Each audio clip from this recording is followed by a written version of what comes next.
മുനമ്പം ഭൂസംരക്ഷണ സമിതിയിൽ വിള്ളലുണ്ടാക്കാനുള്ള നീക്കങ്ങളുമായി കോൺഗ്രസ്.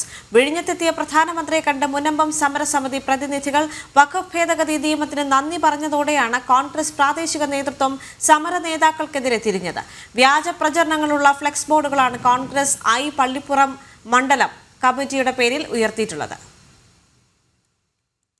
മുനമ്പം വഖഫ് അധിനിവേശ വിഷയത്തിൽ കോൺഗ്രസ് CPM നേതൃത്വങ്ങളുടെ ഇരട്ടത്താപ്പ് മുനമ്പം ജനത തിരിച്ചറിയുകയും വഖഫ് ഭേദഗതി നിയമം കൊണ്ടുവന്ന കേന്ദ്ര സർക്കാരിന് പിന്നിൽ ജനങ്ങൾ അണിനിരക്കുകയും ചെയ്തതോടെയാണ് വ്യാജ പ്രചരണം.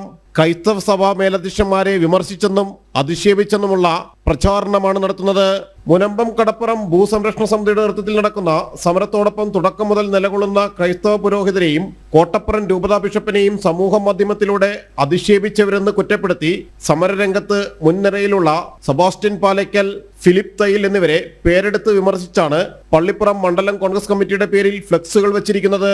വിഴിഞ്ഞം അന്താരാഷ്ട്ര തുറമുഖം രാജ്യത്തിന് സമർപ്പിക്കാനെത്തിയ പ്രധാനമന്ത്രി നരേന്ദ്രമോദിയെ നേരിൽ കണ്ട് മുനമ്പത്തിന്റെ പ്രതിനിധിയായി ഫിലിപ്പ് വഖഫ് ഭേദഗതി നിയമത്തിന് നന്ദി അറിയിച്ചിരുന്നു. തുടർന്നാണ് ഫിലിപ്പ് അടക്കമുള്ളവരെ കോൺഗ്രസ് ലക്ഷ്യം വെച്ചത്. വ്യാജ പ്രചരണങ്ങൾക്കെതിരെ ശക്തമായി മുന്നോട്ട് പോവുകയാണ് മുനമ്പം സമര നേതൃത്വം. ജനം, കൊച്ചി.